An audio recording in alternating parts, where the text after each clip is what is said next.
Hello friends, and welcome to my channel if you're new, or welcome back if you are back. Either way, thank you so much for clicking on my video today.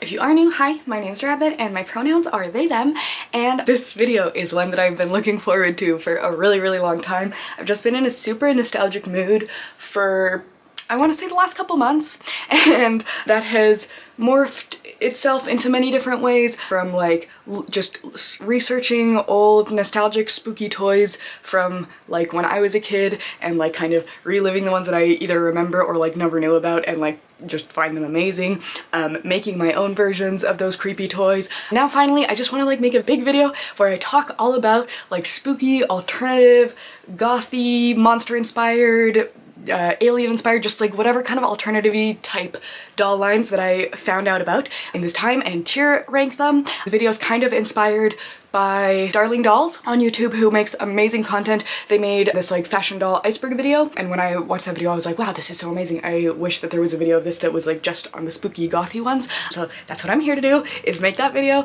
I am gonna include some toys and figurines and vinyls and like stuff like that as well, but it's gonna be towards the end, so if you really don't care about plush and those kind of things, then that's fine, you can skip it. The doll content will be more at the beginning, and I'm super excited about it. However, this video has some disclaimers that I would definitely like to talk about. First, the usual, this is my opinion. Please, if I talk poorly about one of your favorite dolls, I am so sorry. This is all in good fun, and the beautiful thing about opinions is that we can all have them and hopefully be respectful about them, and you know the drill. Be nice to each other in the comments, and that's all I hope I have to say on that. Next thing. This video is for adult collectors and people over 13 to watch. Some of the dolls are like a little bit more on the risque side, and if you're under 13, just I'd appreciate if you catched up on some different content. This part I'm not sure how to approach in a sensitive way, but one thing that I found in researching a lot of these doll lines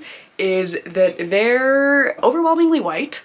Like, it is really hard to find goth doll lines that have like a big range of diversity in like skin tones and body shapes, and like Monster High has like a little bit of diversity in like skin tones and stuff, but like for the other ones it was incredibly bleak, and I just think that it's super disappointing. I think like goth is not exclusively white, punk is not white, alternative subcultures are not for exclusively white people. I found it really disheartening just like looking into these doll lines and being like, wow, especially since some of them have like overtly really like harmful imagery in them for like shock value, I guess, but like we'll talk about it when we get to it, but it's like, I thought this doll line was cool, but then you put this in it, like, don't know how I feel about that. So we'll like get to that stuff when we get to it. But for like the majority of these doll lines, I'm not gonna say it after each one because it just like stands for most of them, but they are overwhelmingly white, and as an alternative community, doll creators, whatever, we really need to like do better. It's embarrassing, and I feel like it might just seem like performative or like not mean much coming from myself as a white person, but my deepest apologies on behalf of white people. This is gross, and I wish that like alternative subcultures were more expansive and inclusive, because this was real bad. I will put that as a caveat to like all of these doll lines pretty much. Like I said, other than Monster High, we have like Claudine and Rebecca and Cleo, and like we do have some representation there. Though I feel like you could also argue that like Monster High kind of really exploits some of the stereotypes, or maybe they're inclusive. Like I feel like people have very different opinions on Monster High and whether like their stereotyping is like okay and fine and in good fun because like, oh, it's like cheesy fun monsters, or if it's like actually harmful. As a white person, I'm not the person to talk about. I would recommend Bunny Boo's, Haryana Hook. There's a lot of creators of color who will have much more personal and better things to say about this subject than me, but I feel like I had to say something. The last thing that I will talk about before we get into the ranking is what I won't be including. I know there's like a lot of doll lines that have like some alternative-y dolls in them, like Rainbow High I know has like some alternative stuff, LOLOMG has like some alternative stuff, Mermaze has like some alternative dolls, but I tried to kind of like not really include those ones. I did include some kind of like lesser known doll lines that perhaps don't have that much alternative fashion but have like some good ones, and like just because they're not as well known, I thought it would be like cool to like shine a little extra light on them. So that's why you're not gonna see like LOLMG and like Rainbow High and like that kind of thing, is because A, I don't really care about them that much, and B, just like in terms of alternative and like gothy doll lines, that's not like Rainbow High is much more based on like designer stuff, I'd say, than like alternative subculture. LOLOMG is like based on like different types of style, but like they're so varied in what they achieve is that it's like not necessarily just like kind of alt spooky gothy stuff. We've gotten super lost in that intro But I have my list of all the dolls that I would like to talk about. I have my tier list next to me. I will like put it right here so we can look at it together while we're working. The ranking, I have I think like 40, something like 40 different doll lines and things to rank. So it's gonna be a long video.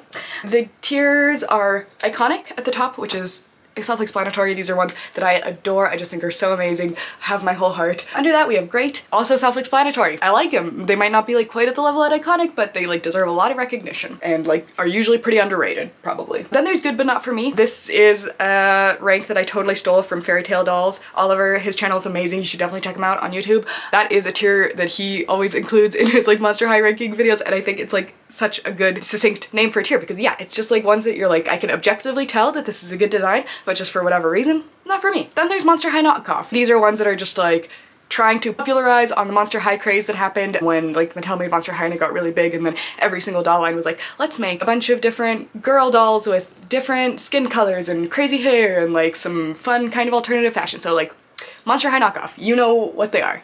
Then there's Sad Face. I don't really know how else to describe this tier. Like I felt bad saying anything like super mean about dolls in this tier, but it's just like ones that I look at and I'm like, oh, they're just, I don't like them, not for me, and they just make me sad in some way or another. And then at the bottom tier we have That's the Devil. This will not have a ton of dolls in it, but it's for the ones that I can't stand. The other doll that I won't be ranking is I won't be ranking any of those kind of super hyper realistic baby dolls.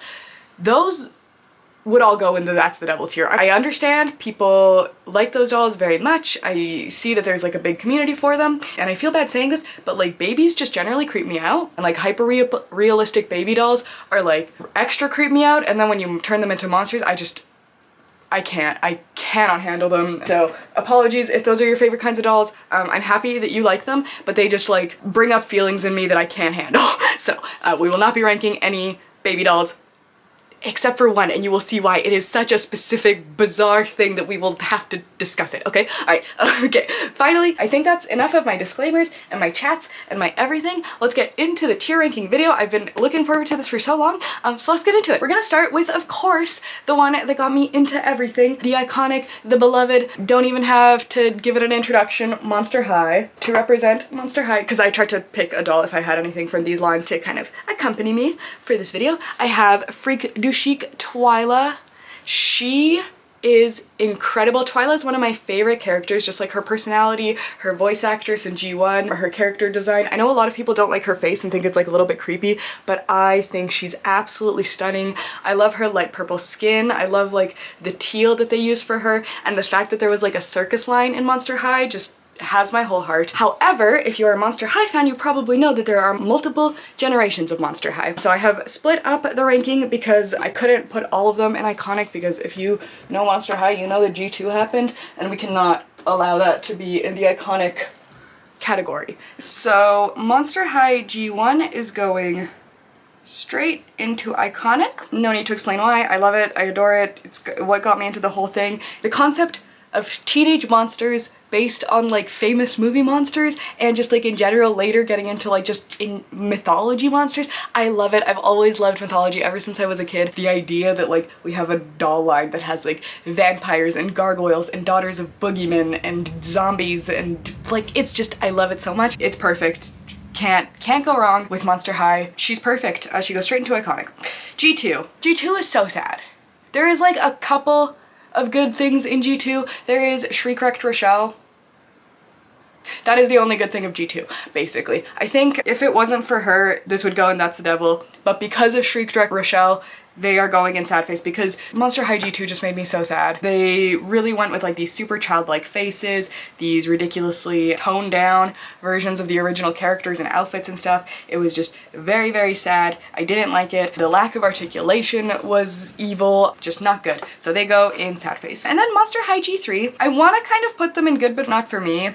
But there are some really good ones in Monster High G3. I'm tempted to put them in great because like G3 Draculaura has been like pretty good. G3 Frankie's like pretty awesome, and I do like the new one. Okay, they'll go in great. They're solid, but there's just like certain things that the line has done with like really cutesifying like some stuff. I know people are loving G3, but I haven't quite got caught onto the bandwagon. Like some of the things are super, super good. Draculaura comes to mind. The fact that Frankie's non-binary and adorable comes to mind, but you can watch my G3 opinions video because there is way too much to summarize in just like a short amount of time. So they'll go in great.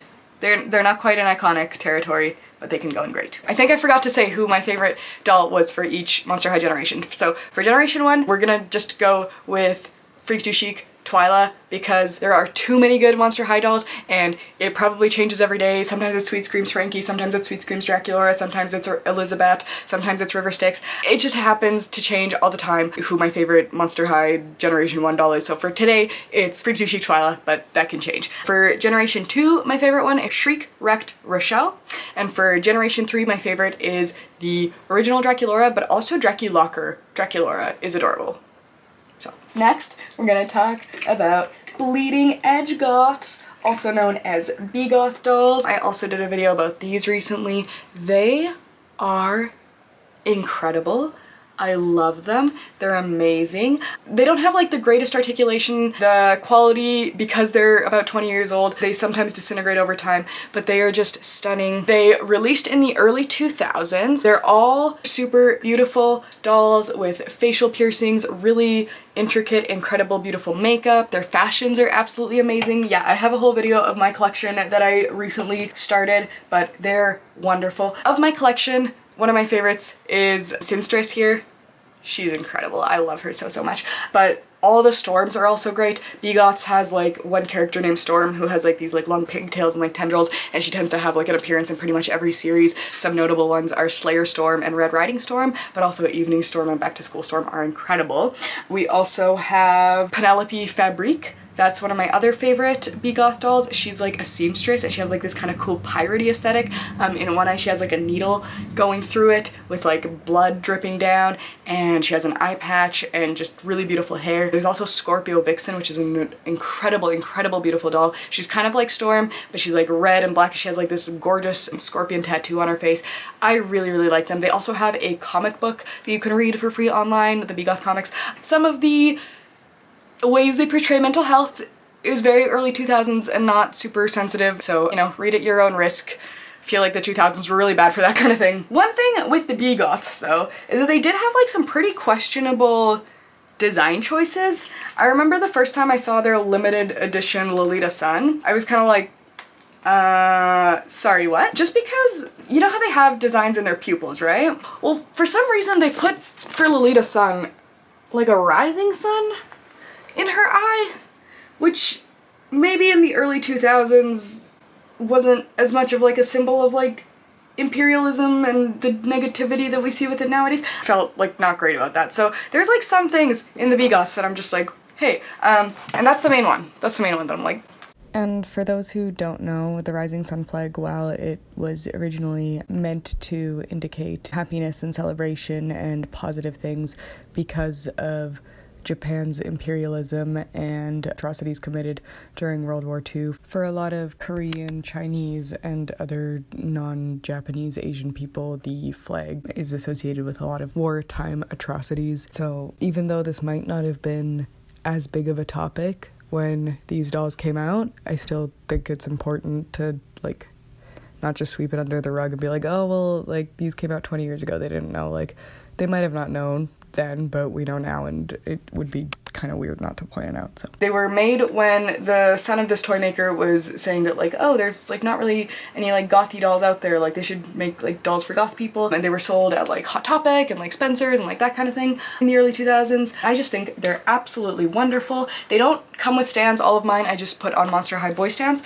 The BeGoth dolls are going into iconic. I love them, I adore them, I think they're amazing, and there's just so many good designs. They also made BeGoth vinyl figurines of them that are kind of like based on some of the characters from like the comic books and stuff. Not a lot of them had like regular dolls, but this is Belladonna. They have just a couple points of articulation, like arms, waist, really awesome like heterochromia with fun designs in their eyes, have like face piercings and stuff. This one I found on Facebook Marketplace and I just think she's like super cute. I normally don't like figurines as much as I like proper like fashion dolls that you can like change the clothes of and stuff. And she's also quite a bit smaller. But yeah, I really like the BeGoth figurines. They're quite a fun addition to the collection. Not quite as good as the fashion dolls in my opinion, just because I like the fact that you can like change out the fashion dolls outfits, but there's some really, really good designs of the BeGoth figurines. Some of my favorites are Trinity Tortura, also Nurse Hypochondriana, I think her name is. She's gorgeous. She has like syringes in her eyes, like the, oh, so cool. And there's another one that I love, Joni Rotten. Super, super cool. She has like a coffin cello that's just amazing. The BeGoth figurines are gonna go in great. I love them, they're incredible, but just like because they are less articulated and less able to change stuff around, they're just gonna go in great instead of iconic. This list is all just based on personal opinion, not like objective truth, because there is no objective truth in these kind of things. Next, we're gonna talk about living dead dolls, and these are freaking awesome. These were one of the first kind of spooky dolls that I like found out about when I was like a baby bat. I found out about them when I was I think like 13 or 14, and I like begged my mom for one for Christmas, and she got me one even though she thought they were like super creepy. I'm pretty sure she got me Sunday, which was like this little angel girl with like this bruised up face and like this whole, it was wonderful. Yeah, I love that my parents were like accepting enough of my like spooky side to support it in that way. I felt really, really lucky. So basically, living dead dolls are dolls that are kind of on like more of a baby doll body, and they're based mostly on like little kids that have died in like some spooky way. So like for instance, you have like little Sheena, who's a punk rocker, and she died diving off stage. You have Lottie, who ate too much medicine, aspirin, and that's how she passed away. They had some dolls that were based on like kind of like dead little kids, which is just like so spooky and creepy. Like I love the idea of like creepy little dolls. They also had ones that were based on like stuff like 7 Deadly Sins or like different vampires and stuff like that. There's just so many good ones. You can go on their website and just spend an entire day reading everyone's bios, reading everyone's like creepy little poems, because they all come like with a little poem and a little death certificate. They're super fun. They're not really intended to be fashion dolls, I don't think. Like I don't think you're really supposed to switch their clothes around too much, but they come in really adorable little like coffin boxes, and they're still going, like you can still buy them. Some of my favorites that I wrote down, there's like a million of them out there. Some of my favorites that I wrote down are Jubilee, who's like a little birthday girl who's all like dead and creepy, and I love her. Orchid, who's a vampire. Maggot, who's like a little plague victim, I think. Salem, who's like this really cool vintagey black cat. I love them. Jinx, who's like a little black cat 13, like unlucky 13 kind of girl. Exorcist, who I've talked about in my last Living Dead doll video. This little like Easter bunny who got strangled by his like little Easter ears. Quack, who is like a spooky little duck. And Haze, who's like this gorgeous purple-haired, hook-handed, just like awesome spooky gal. Most of the Living Dead dolls that I prefer are kind of the ones that are more like creepy Victorian, like kind of the prettier dolls, but they have a lot of dolls that are just like based on like super gross, creepy, spooky stuff. If that's more your style, they have a bunch of them that are based on horror franchises. Like they've got Freddy, they've got Jason, they got Annabelle, everyone who you've ever wanted a creepy little horror doll of, they have them. I have this book that I found on Facebook Marketplace of Living Dead dolls, and I've DIY'd my own little like Toxic Molly. I have a video on how I made her mask, but Toxic Molly is one of my favorite Living Dead dolls, and since I didn't want to spend all the money to buy one myself, I thought I would just customize this Monster High operetta to kind of look like her. So that's my attempt at the Living Dead doll. I think they're absolutely incredible. They also came with like little mini versions of ones that are like so cute. It's like just a little tiny Living Dead doll, and they like hang by a little noose on a keychain. Like you can see this one on the back of the book. There's Living Dead doll bobbleheads, there's Living Dead doll plushes, there's Living Dead doll board games and everything. These are like some of the plushes that they have. They've also got like the horrible little kids that I hate. Living Dead doll I think is like one of the really big kind of horror doll brands. I think they're pretty awesome. They do have some spin-offs that I will talk about shortly, but Living Dead dolls is gonna go in iconic. I think they're super cool, and they're like one of the first creepy dolls that I knew about as a kid. The only one that I knew about as a kid, because I like knew about Monster High but I refused to look into it. So yes, Living Dead dolls, love them. They go into iconic. Next, we're gonna talk about the fashion victims. Oh, these are so freaking fun. These were based off the Living Dead dolls. So you have like lots of dolls from series 1 that got like a fashion victim version. And you know how these are kind of this more baby doll style? The fashion victims were more of a fashion doll. They were taller and had like more adult bodies. Like if you look at series 1, they had like really enormous chests, really skimpy outfits. Basically, you know how when Monster High came out and there were like all these people that were like, oh, these are like horrible influences on our children, they're like so slutty and disgusting and demonic dolls. I want like the super conservative Christian parents, I want their kids to be like, okay, fine, I don't want a Monster High doll anymore. Can I have a fashion victim instead? They are just basically super shock value dolls, I think, but they have some really, really cute outfits. Series 1 had a little bit of like more quality control issues since it was like the first kind of venture into the fashion dolls, but series 2 got a lot better. I'll like talk about that in a moment. Series 1 had like Kitty, they have Sadie, and a couple of others. My favorite fashion victims are Sadie and Sybil. Sybil's from series 2 and she's got this very Clockwork Orange kind of aesthetic going on that's like really fun. But the fashion victims came with 2 different outfits. They also came with a poster that had like all their like kind of likes and dislikes, and it was like their dead maid of the month. So on one side it was like their likes and dislikes, and on the other side it was like kind of like a pinup poster of them in one of their outfits. So yes, very risque, super just like fun and like shocking and whatever. Werewolf Lydia is a content creator on YouTube that has incredible reviews of the fashion victims, so I'd highly recommend checking out their channel. They're wonderful. Fashion victims I think are a super cool doll line. They really only got those 2 series, which is really sad, and the way they improved from series 1 to 2 is wild. In series 2 we got inset eyes, we got lashes, we got better posability, I'm pretty sure, and better like skin material, because for the first series, from what I understand, their skin was kind of like sticky, so putting on clothes, especially like the latex ones, was quite difficult. But series 2 seems to have like fixed that quite a bit. They also had smaller busts, which is subjective if you like that more or less, and in my opinion they had prettier faces, but that's also like completely subjective. I just really love the inset eyes. I think they're gorgeous. However, this is another one that I'm like, why did we do this? There's a fashion victim, Lulu. Her original like Living Dead doll was like this little roller skate kid who like fell down the stairs and died.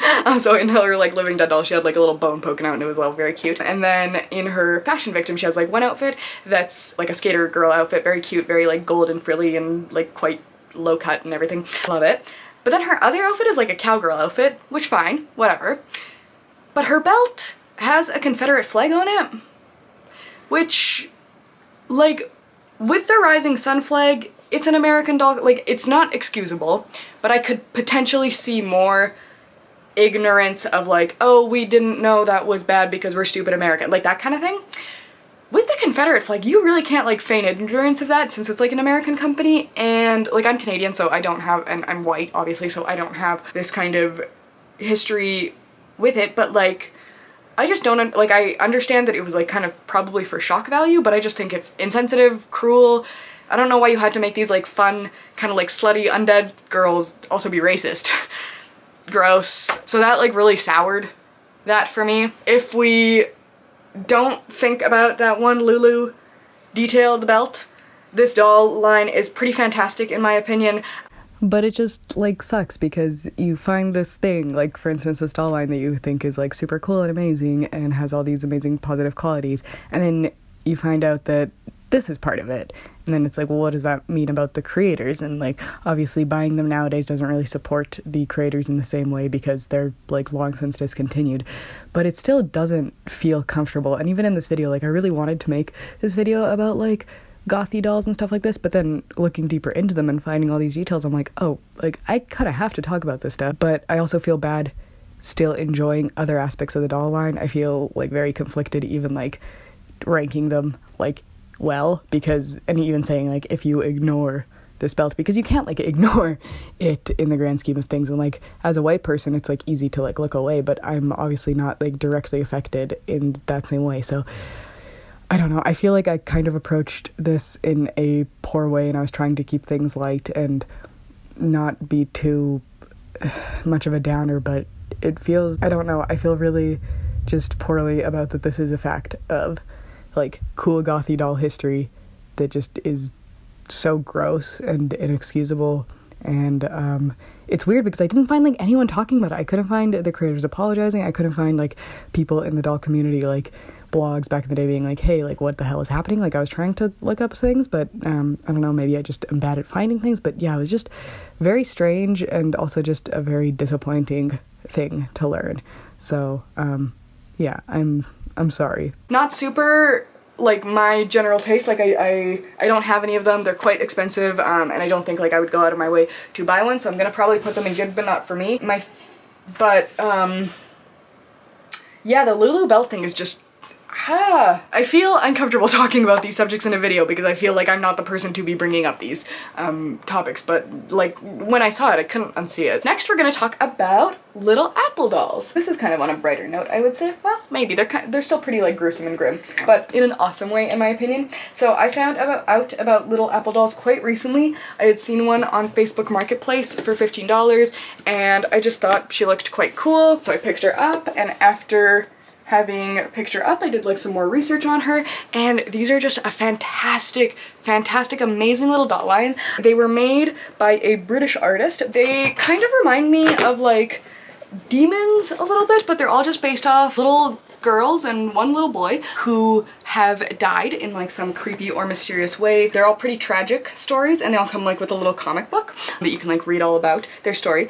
I have searched high and low to be able to read these comic books online, and the only place that I found them is one YouTube channel who has like extremely blurry pictures of them that you have to like pause to like read them each time, and like sometimes it's like too blurry to read. But they're very, very beautiful stories, very interesting, and you can kind of read short summaries of them on Tropedia. All the dolls have a blank face, and then they also have a mask that they come with that you can put over their face. The masks are quite creepy, I'd say. And the dolls themselves without are like really, really cute. They all also come with a little apple, because in all their stories there's basically this little apple that's kind of like a guide, I would say.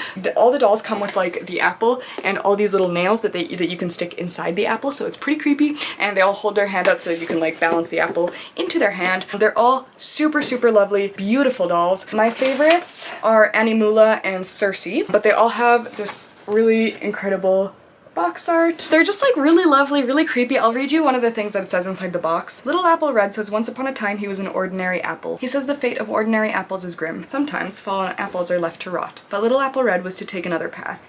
He is protector of Sign, the keeper of souls. Sign is the keeper of the in-between place. Children of the in-between place are lost and lonely and need protecting. Little Apple Red was chosen and marked, and that's why he looks the way he does. Pins in this world are a sign of the damned, but pins in the in-between place are a sign of the chosen. And unfortunately she didn't come with her little book kind of explanation of her story, but she came in her box with everything else, which is great. But yes, basically the little apple is a keeper of the souls and all these little ghost children in the in-between place. I think they're so spooky and so lovely and so creepy, and I just really like them. They're incredibly beautiful. The only thing that I don't love is that this reminds me of the Apple logo, but nothing to be done about that. But it's a great doll line. I think they're super, super lovely.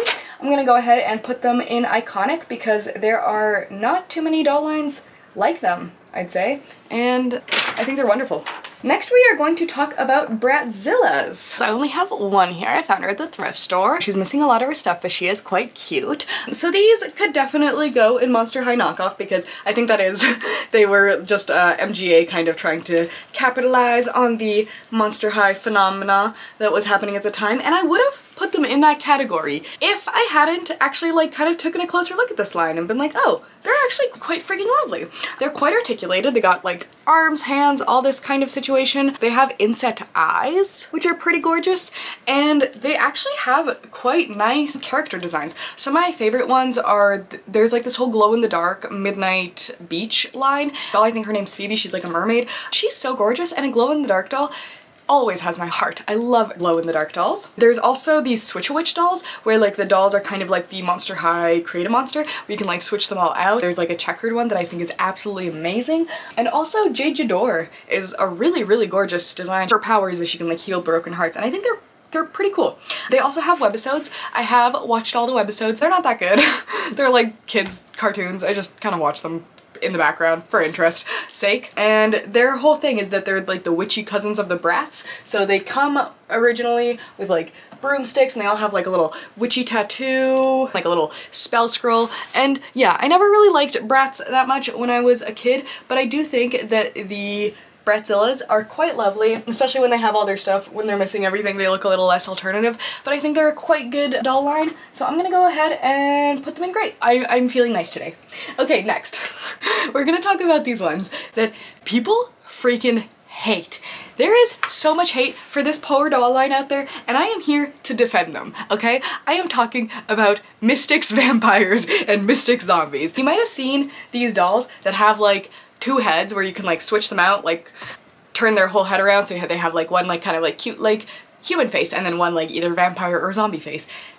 I love them. I think they are so freaking bizarre, and yes, they are low quality, like the doll themselves, like they're not really that great, but they just enchant me. They have incredibly gorgeous artwork. The zombie artwork, the Rococo zombie artwork is unreal, and they had like a lot of good ideas. Like they had so much like potential. Like they're in the Rococo zombie, they had this thing where like you could pull their hair and it was supposed to give them an updo, and yes, you had to kind of like finagle it yourself, but that's so cool. And also like turn her cape into a dress, that like all those gimmicks. I think they're so cool, especially with the head that turns, and especially with series 1 they had like some pretty cute stuff. Like if you look at Azra's series 1 like outfit, like her human one, it has real buttons, it has chains, the little vest comes off the shirt. If you look at Kalani's, like weirdly their human outfits are kind of cuter than their vampire outfits usually, but I just think they're so freaking bizarre.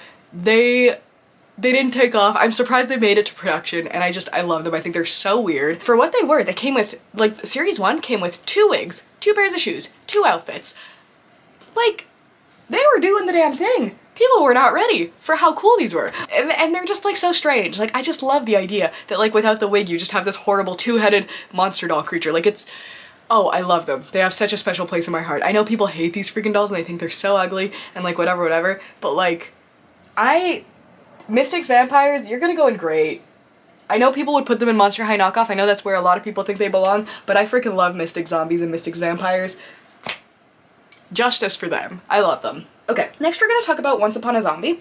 The idea of them, I think there's like a book that it's based on, but all the Disney princesses were infected by some like zombie plague, so they all turn into undead versions of themselves. Pretty cool if you're like into Disney, but that's like never really been that much of my thing. I did have a period of time when I was like 13 or 14 where I was really into this artist that did stuff called Twisted Disney, where it was just like he'd do like Cinderella but as like a zombie, and like all the pumpkin was rotten, and like all the little mice were like rats and all creepy, and like stuff like that. But I was really like, I would just like spend time looking at that art and just being like, this is like so cool and edgy as like a little 13-year-old. So it reminds me of that, so for that reason it has like a special place in my heart. When I first looked at them, they're actually like quite well done. They have inset eyes, they have like quite nice hair quality, their outfits are like seemingly well constructed, and they seem to have articulation. I thought that Ariel would be my favorite, but she looks nothing like Ariel in my opinion. The ones that I thought were the prettiest, and I like couldn't tell who they were. Let me see who I wrote down as my list. Belle, Aurora, and Alice, but Alice absolutely takes the cake. But yeah, the fact that Belle and Aurora, like I couldn't tell who they were at first, and I was like, eh?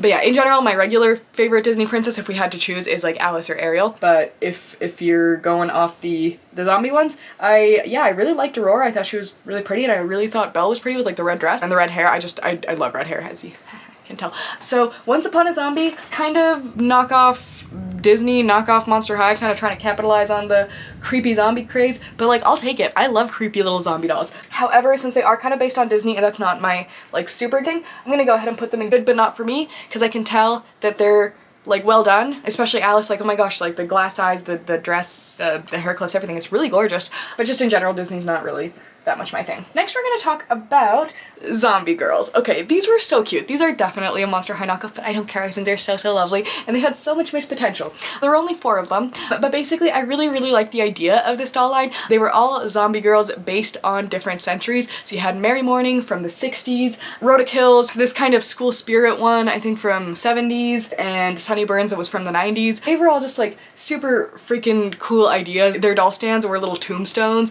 that like had like how they died on it. Like I think that's so freaking cute. They had a terrible missed opportunity. Like they had Rhoda Kill. How do you think she died? Getting hit by a car? That would make sense, would it not? No, she died because she danced till she dropped.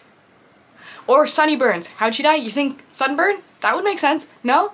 Shark attack. Correlation? Hello? So they really missed the ball there. They were definitely a Monster High knockoff, and they definitely like didn't go as far as they could have gone, but they had really cute ideas and so many missed opportunities. So I'm kind of torn between putting them in sad face, because they do make me sad. I'm sad that they missed so many opportunities, or Monster High knockoff. I'm gonna go ahead and put them in Monster High knockoff, though I think they're cute. And Merry Morning is my favorite. I think she's really adorable. And they have like quite beautiful faces, like actually, like with the like veining and stuff. Like they're unique and weird and fun, and I like them. Next we're gonna talk about Zombaes, and these are really quite fun. They're quite new, I believe, and they seem to be like kind of a blind bag mystery box kind of situation, perhaps with like semi-blind bag where like you can tell from the code what you're getting, but it's still in a fine, but you know what I mean. Basically, these are, from what I can tell, itty bitty little zombie girls and boys. They're pretty cute. They're surprisingly detailed for what they are. Most of their clothes are made out of like kind of rubbery Polly Pocket material, it looks like. Chewing on those little things, I could see that being exciting for kids these days. But the zombies themselves, they have kind of faux inset eyes. I don't know if their lashes are rooted or glue stripped, but they have like lashes that come out. They have some cute details, like under their wigs they have brains, and like the brains have little patterns on them like hearts or flowers, which is just adorable. And all their limbs that are interchangeable, arms, legs, have like a little cartoon bone sticking out of them, so that's how like the pegs work, is that instead of just a regular peg it's like a bone, so like that's really cute. Their stands have like a little vertebrae on them and little spider webs on the bottom. So just in general, they got a lot of really cute little spooky elements. My favorite ones are, I think her name is Cold Hearted. She's like this really cute little like kind of ice cream sundae girl. So cute. There's also one that's like Rock On or something like that. She's like a little rocker girl that's like with the tongue out, and like she has red hair, and like she's very cute. Oh, and I love She's Shady. She's Shady's really cute. Reminds me very much of like a Vampira, Elvira kind of type. She's got a little parasol and like a low cut dress. She's really cute. Those are really fun zombies. I kind of hate the name, but they're fun. They're cute. They're not for me. I don't really like dolls that are like kind of on the smaller side. I really prefer this kind of large, like even vinyl figurine over here is getting a little small for me, for my taste. But I think their artwork is really cute. They have a lot of potential, and I think in terms of like carrying on that like spooky toy to the market, I think they have potential there. But just for their size, good but not for me. So that is where they will go. Okay, these ladies next. Okay, we are gonna talk about Midnight Magic. This is like such a convoluted doll line. They have this really long backstory. They're kind of like a knockoff Monster High, it seems, and they seem very like, there's the one that you can tell was based off Dracula, the one that you can tell was based off like, you know. But basically their whole storyline is that they're friends who are gonna go to school next year, but they're also really into science and they want to do summer school, so they go to summer school and they have a professor who's like gonna give them a potion to make their skin be soft, but then the potion makes their skin turn different colors and gives them all powers, and then they also get a new name. Their new power selves like last from midnight until sunup, I think, but then there's no like daytime counterpart of it's all very confusing. My Little Phony did an episode about them that like kind of explained it. She read out all their descriptions, but it's very convoluted. The box has like some mistakes on it, just like grammatically. It's a mess. They're gonna go in Monster High knockoff, with the caveat that they have a really cool doll line where they're glitter and their whole bodies are glitter, and I freaking love glitter dolls. I have this blob girl from Monster High who's like glitter body. I just think, oh, that makes me so happy. I think it's so freaking cool. So the fact that they have the glitter series of them makes them really cool in my opinion, but otherwise they're Monster High knockoffs for sure. However, my favorite one is Pippa. I think she's cute. Next we're gonna talk about Pixy Punks. These I think were like either Australian or New Zealand kind of version of Monster High knockoff, but they're quite cute. I actually like them, like in terms of like Monster High knockoffs. I'm like, all right, like, well, I'll take these. So they had the Pixy Punks Pixies, and then I think they also had Pixy Punks Zombies.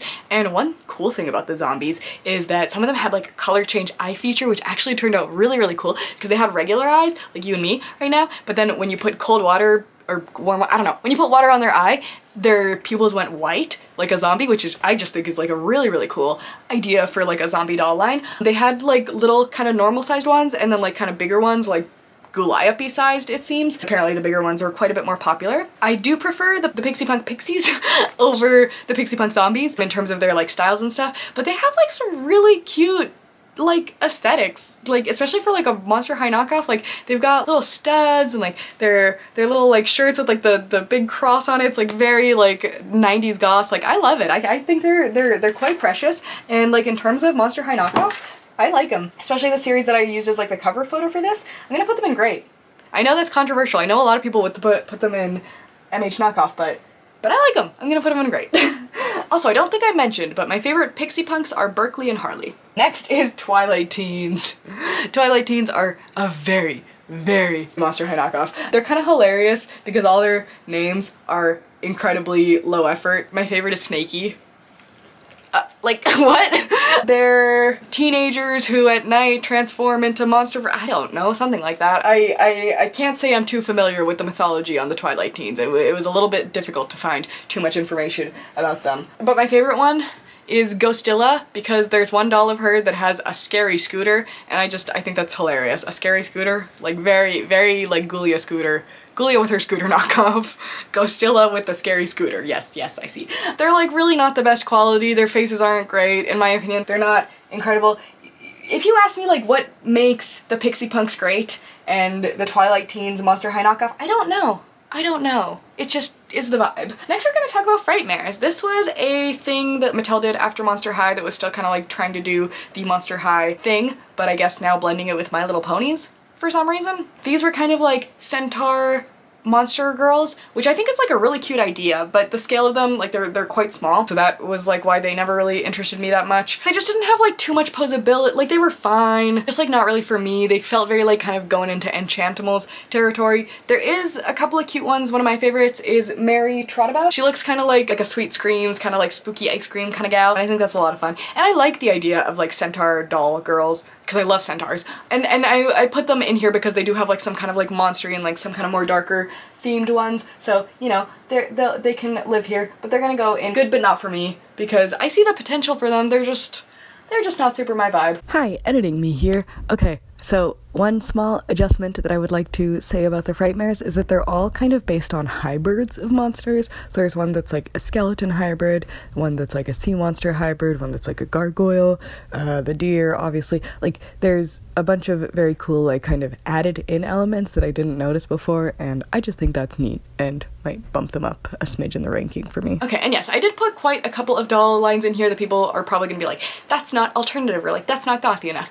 I don't care. I wanted to shed light on doll lines that like some of them had some spooky characters, so let me live my life. The next one is Attractionistas. These, very strangely, were dolls based off Walt Disney park rides. They also had a quite convoluted story where it was like a group of friends who all were at the Disney parks and they like wanted their time there to be commemorated forever, so they all like wished upon a star, and then the star turned them into a version of the ride that they liked the best.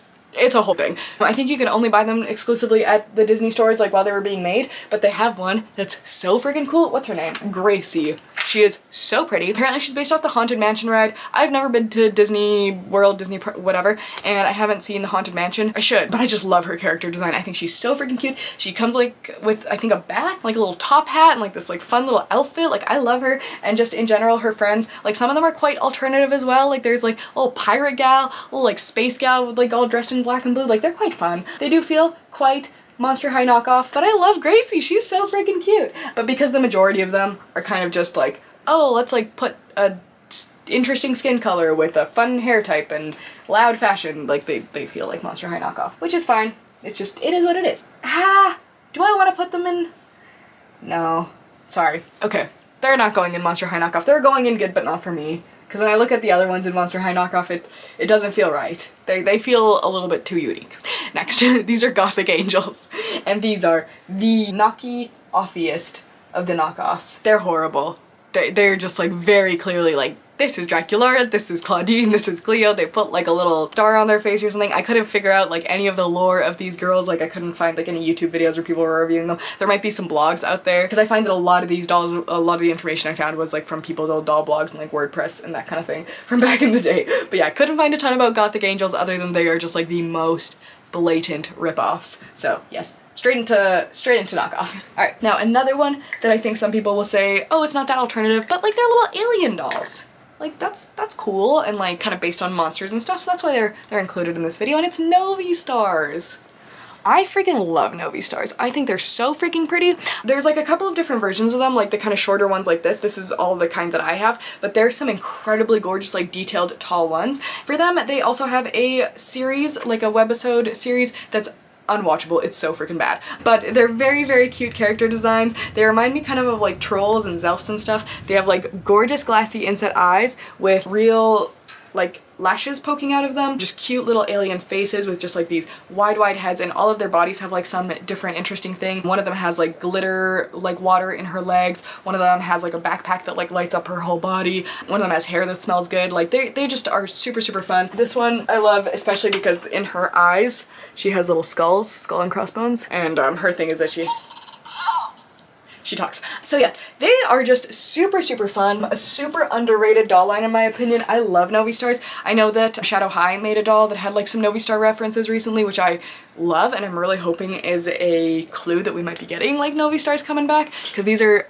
amazing. These are made by MGA and they're just, I think they're lovely, beautiful, incredible, especially the larger ones, like the huge ones. My favorites, I put their pictures in the little like thumbnail thing, but it's Mimi Morais and Vera Tebre. They are absolutely stunning. Vera Tebre has 3 eyes and like skeleton wings and like this whole thing. Mimi has like a split down the middle, black and white kind of look, but like swirls on one side. They're just so incredibly unique, so incredibly gorgeous. These are like some of my grail dolls. I don't think I'll ever be able to like find them for an affordable price. And like, yes, they're not necessarily the most alternative or gothy of the dolls, but they are amazing, so they had to be included just for the sake of interest. They're going in iconic.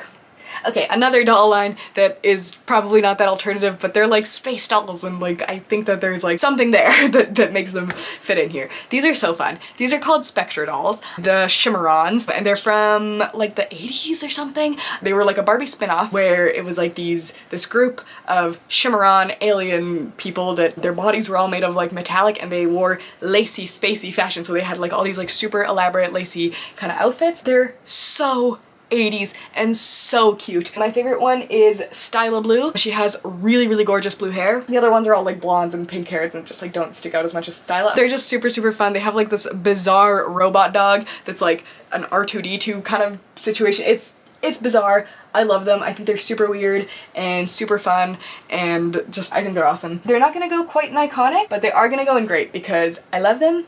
And I think they're so weird and fun. I normally don't like Barbies, but like Robot Barbie? Robo Barbie? Hello?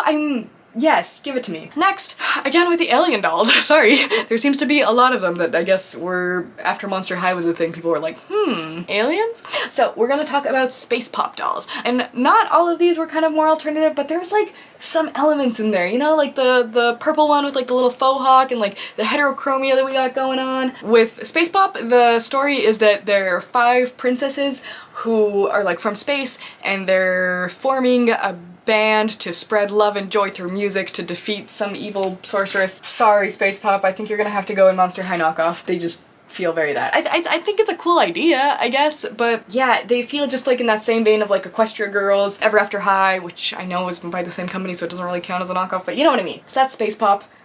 Cool idea, I guess. Next we're gonna talk about Tattoo Divas, which I know some people have said like these were just kind of a shock value type of thing, and like maybe, but I don't necessarily think so. I think they're like a quite interesting doll line. The gimmick behind them was that they all came with like tattoos that you could color in yourself with like a little fake tattoo pen, and Cage, my boyfriend, is a tattoo artist, so that just like has a soft spot in my heart. Their quality doesn't seem like anything to write home about, but you could like wash them and redo their tattoos, which I think is a cool idea. In general, I just think it was like a fun, cool idea. They had some fun kind of alternative styles there, like they had kind of like a scene queen kind of one, and one that was like more emo and you know, that kind of thing. My favorite Tattoo Divas is Zendra. She has this just like really pretty box art and just like an aesthetic that I think is just very, very cute. Tattoo Divas, I don't really want to put them in Monster High knockoff. I'm gonna put them in Good But Not For Me, because I think that like there's something there.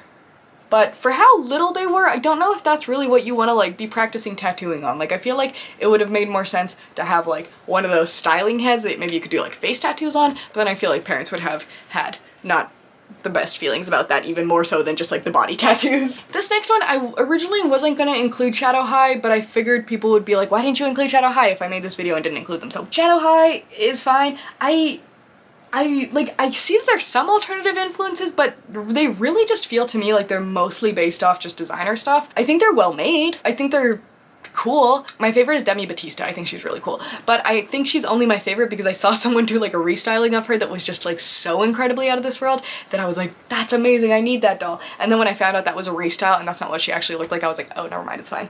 But yeah, Shadow High, very cool designs for sure. Not necessarily the most like alternative, gothy, whatever. I also really like, there's one that has like big giant pigtails that's really pretty, and then there's one that has a split dye that's really pretty from series 1.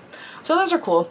Shadow High, I will put in Good But Not For Me because I can tell, like, they're very well made, but it's like the face, the head proportions that just throw me off, I think. Ever since Rainbow High series 1, I just like can't unsee that like giant head situation. And I know they've gotten a lot better with the faces. Like some of the faces are like actually quite pretty in my opinion now, where before I just like couldn't do it. Next, I want to talk about this gorgeous, gorgeous girl, Evangeline Ghastly. She's a Tonner Toys doll, so she's like super, super high end. They're like one of a kind kind of resin dolls. They have like quite a niche following of people that like absolutely adore them, and they're very expensive but absolutely stunning. Evangeline lives in this Gothic mansion in the attic. There's kind of this ambiguity about whether she's alive or dead, but essentially in the attic there's trunks and trunks of like antique clothes and accessories and hats, and she found a sewing machine and she just likes to fiddle with the clothes and make herself beautiful garments, and she has a friend who's a mortician, and she has a pet skunk, and like all these like really beautiful pets that like you can buy little toys of the pets as well that are just like stunning. I almost like the pets more than the doll itself because like they're so cute. There's like this little bat that I'm obsessed with. But yeah, Evangeline Ghastly is just this absolutely stunning resin doll, one that will never be in my collection even though she is absolutely gorgeous. Those kind of dolls are just, they're not for me. I can appreciate them from afar, but I just will probably not be purchasing them. Next is kind of in that same vein. Her name is Maudlynne Macabre, which I love her name. It's so, so cute. So Maudlynne has a ghost best friend. She has a talking raven. She loves dark chocolate and moonlit walks, and she's just like an all-around spooky little 12-year-old. I think she's really, really cute. Great for like people that are into that kind of collector doll thing, but just because of the fact that she's more of like this baby doll kind of base, she's gonna go in good but not for me. I can tell she's gorgeous. I can tell that she's like well made, etc, etc, but just those super high-end, really, really fancy dolls are just not what I vibe with. I vibe more with like Playline and 2000s and not like proper vintage, but more like $15 dolls. That's my price range. Alright, next I'm gonna talk about Ellowyne Wilde, which is also made by Tonner Dolls. So she's another one of those like gothic beautiful dolls. Her things are that she like loves to go to the thrift store. She has a therapist who's diagnosed her with chronic ennui. She lives on the fault line in San Francisco, so there's always like the possibility of earthquake, but she's so like despondent and like not caring about things that like living on the fault line is like, oh well, at least it like is a little bit of adventure, you know? So her whole thing is that she's just like very, very morose. She loves, yes, her thrift shopping. I think she does also have a couple of friends.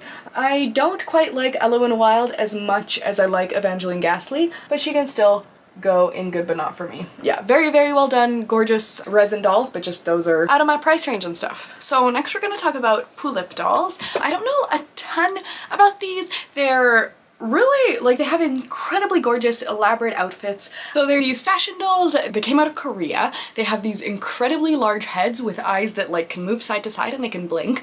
Their fashions are incredibly detailed and super, super beautiful, but just because of the head size, it's just not for me. I can tell that like there's a lot of them that have like tons of different styles of alternative fashion. I wasn't sure if to include these or not, and it was kind of a last second choice to include them because they have so many beautiful like Gothic Lolita kind of inspired ones that I was like, okay, I've gotta include it a little bit. They're absolutely gorgeous, stunning, really cool, and like the big eyes that like move side to side have like kind of like a little bit of a creepiness factor perhaps to some people. So they're gonna go ahead and go in good but not for me because yeah, they're very, very pretty and stuff, but just I prefer this kind of next. This is one that I feel a little bit guilty for including, but it had to be done. I went down a whole rabbit hole this morning about these things. So basically back in the 1960s, there was this artist named Margaret Keane who was really famous. Well, okay, it's a whole twist. We'll get into it for a second. But basically what she loved to do was paint these sad portraits of these like children and dogs and cats with just like the saddest giant eyes, and they just like look so melancholic. People went wild for it. The thing about it is that her husband was an absolute ding-dong, took credit for all her work, pretended that he was the one that was painting all these pictures of the sad-eyed children, took all the money from it. He was just an absolute monster. Eventually it did come out in the 1970s that it was her who like did all the work, and they had like this big court case where like in court they both had to like paint the sad-eyed children, and she was able like to do it, and he was like, oh, my shoulder's sore, I can't do it, because she had tried to teach him to do it and he just like wouldn't learn, and it just like she had like such a tragic freaking life, Miss Margaret Keane. Basically, in the 1960s, because mostly of the art that was like popularized by her, even though it was like said that it was made by her husband, but it wasn't, people just loved these melancholic kids paintings and stuff. They were just all the rage. So one of the things that got popularized because of that was Little Miss No Name. She was this little doll who came with like a little tear that it's on a peg that goes into kind of between her eye and eyelid. So you could like have her tear like when you get her and then like wipe her tear away, like take it out and she doesn't have it anymore. She has these giant bloodshot eyes, this like sad little dress with patches on it, and she can hold out her hand in like a little kind of begging motion. And the whole idea of her was like that kids would feel sympathetic towards her and like want to take her home and like take care of her and stuff. And she often ends up on these like creepy doll lists, and I feel kind of bad about it because I watched this one video of like kind of a mother and daughter who like were talking about their like Little Miss No Names and how like their fond memories of her and how much they loved her, and like the mother was specifically talking about how like her tear that she like kept in like her jewelry box all like safe and everything. So yeah, there's a lot of people that like these dolls and like don't see them as creepy, and they really have this like incredibly like tender childhood feeling towards them because like they were kind of based on this like very like pity me kind of child. So yeah, Little Miss No Name, she's an incredibly sad, incredibly haunting doll. I think that she has the thing that like living dead dolls, like they can try as hard as they want to make like a creepy doll, but dolls that aren't intended to be creepy and just end up being creepy are always like infinitely creepier than the ones that are going really hard for it. So I'm sorry. I apologize deeply to anyone who has fond memories of Little Miss No Name. But she has to go and that's the devil. I'm sorry. The eyes, she is so ridiculously haunting. I commend the company for making like such a creepy doll. Like in my little like spooky self, it's just like, ooh, that's so fun and spooky, but like, oh my god, that's the devil. She is super spooky. Next, similar vein, and I think I mixed up their names beforehand, I feel so silly, but Susie Sad Eyes, she's another like super big-eyed doll. One of my favorite variants of her is like the ones that have like green under the eyes, like eye bags. I don't know if they discolored over time or if they were always supposed to be green, but yeah, Susie Sad Eyes, she's another just like little pitiable doll. She's gonna go in sad face because that's how she makes me feel. I just see her. She doesn't like scare me quite the way that like Little Miss No Name does, but it just makes me feel like, oh, I'm sorry, Susie Sad Eyes. I know you were probably like some people's favorite doll. No, I feel bad. She can go in good, but not for me. Cause she also, I feel like inspired like kind of the Blythes and the Pullips and these kind of like super big eyed dolls. Or maybe like they didn't, but like Margaret Keane did, so she's gonna go in good but not for me. Next, this is another unintentionally horrifying doll, but this one is like extra unintentionally horrifying. This is called the Tiny Tears doll. I know I said I wouldn't talk about like baby dolls, but this is the one that I'm talking about. It's one of those classic dolls that like I feel like nowadays it's pretty not like normal, but it's like a thing that dolls like cry, and there's the ones that like pee and like do horrible things. Even as a child I thought those were freaking horrible, but this is this little like 1950s doll that you could like fill up with water and then it would cry tears. It was just like a little baby doll. However, this specific doll, you could fill it up with water, but you couldn't really like open the head and like clean it out. So what happens over time to a doll from the 1950s that might have like some water in it that like gets kind of like brown and murky and like a little bit gross? Well, over time, the doll ends up crying these like horrible bloody tears. So just imagine this like little 1950s baby doll just like with like stained horrible brown, like that's going and that's the devil. Not originally, but like with the way they turned out, it's so fascinating how dolls age over time. Some of it's really sad, like BeGoths tend to yellow and get sticky and like there's all these like horrible things that happen to them. But like a doll that cries tears of blood, like that's what people call them online, tears of blood over time because you filled it with water, iconic.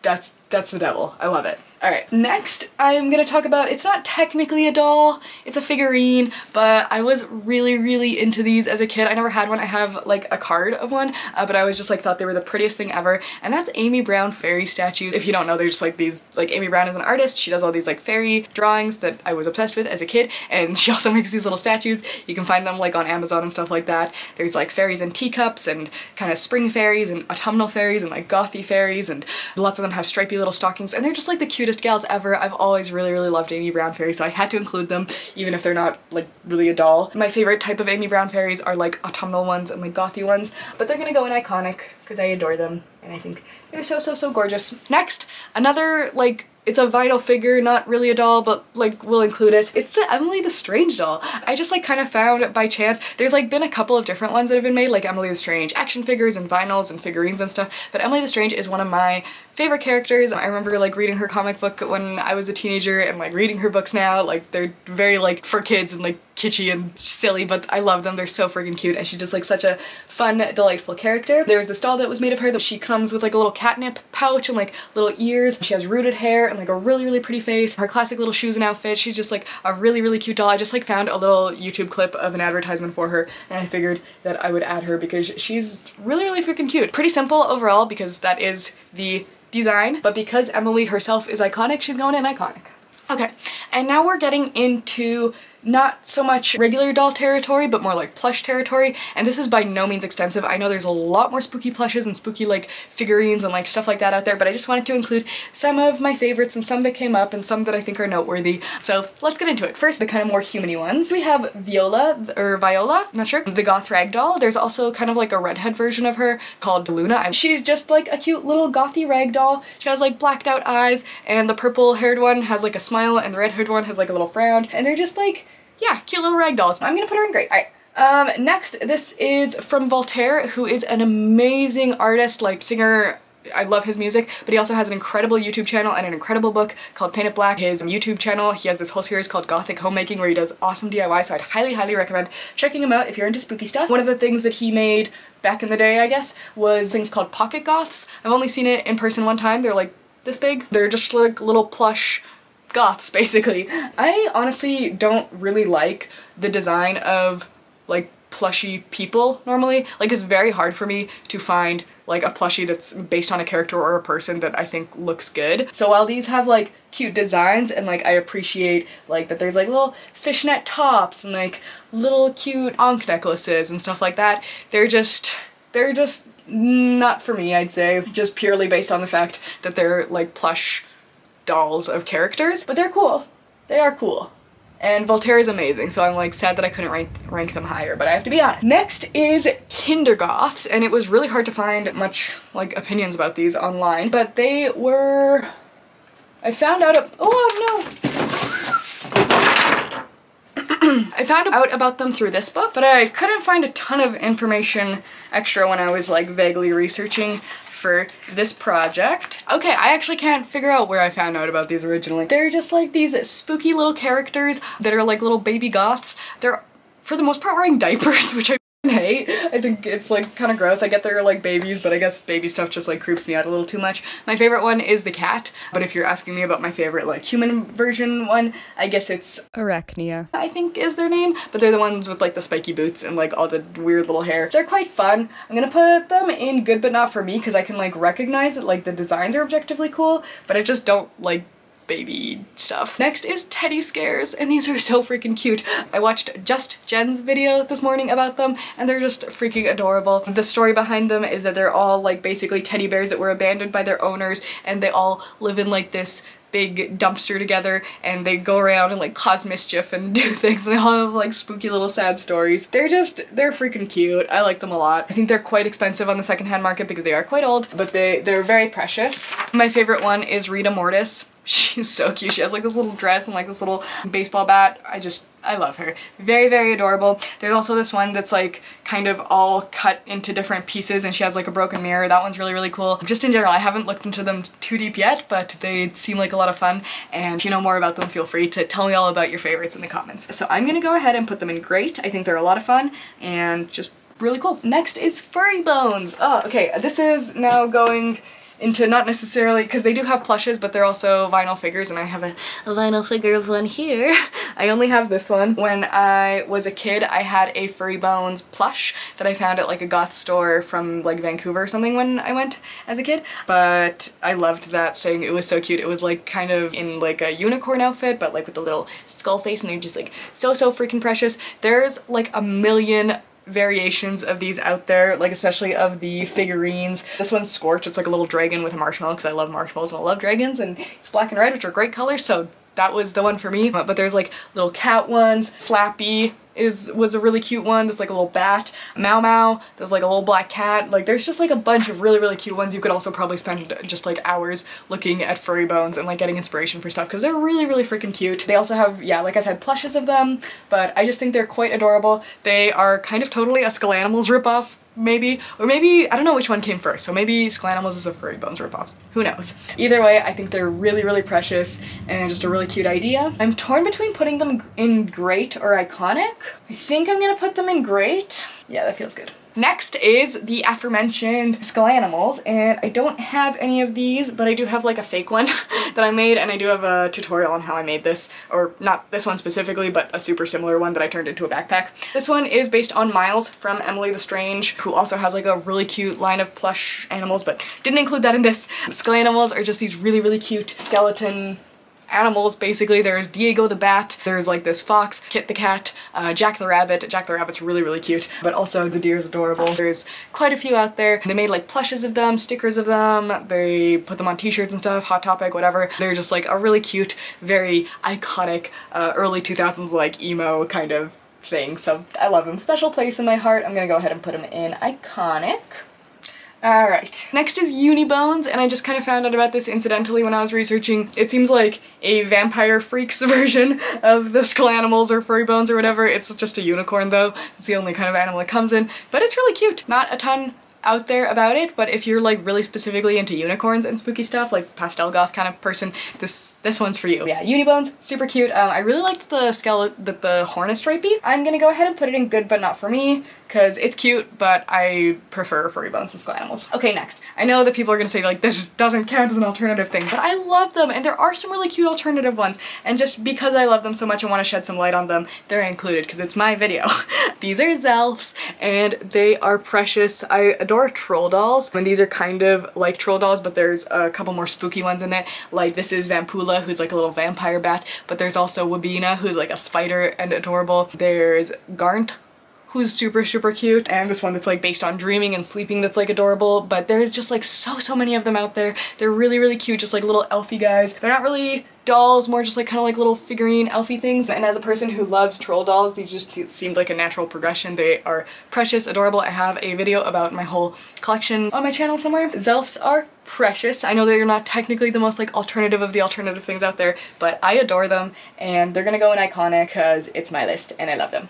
Okay, and then last, this was also like a last minute addition, but I figured they could use a spot in this. Ugly dolls. These are super, super fun and nostalgic for me. This is Moxie. This was my first ugly doll. I got them when I was like 12 or 13. I remember there was like one store in the mall that sold them, and I just like fell in love with them from the moment I saw them. They're just so freaking cute. I adore them. Just really, really precious. They're just like little monster dolls. I don't know if they had like a show or a cartoon or a comic or anything like that. I'm pretty sure they had like one of those things, but they're just like fun little characters who are like awkward and like little monsters and like lots of fun. And I always like Moxie because she reminds me of a rabbit, but since then I've also found this little bat one from the thrift store, which is really cute. But yeah, I figured ugly dolls, they're like kind of like an alternative little thing because they're like monster dolls, right? So like, I don't know, maybe someone else is nostalgic for them like I'm nostalgic for them. So I'm gonna go ahead and put them in great because I think they are pretty freaking precious. Okay, so that is all that I have for you today. That's the tier list. I hope you enjoyed it, and I would love to know like how you would rig things differently, because I know that like everyone's opinion is going to be vastly different, and I'd love to know if I missed, especially if I missed any dolls. Tell me about more spooky dolls, because I know there's more out there and I want to know about them.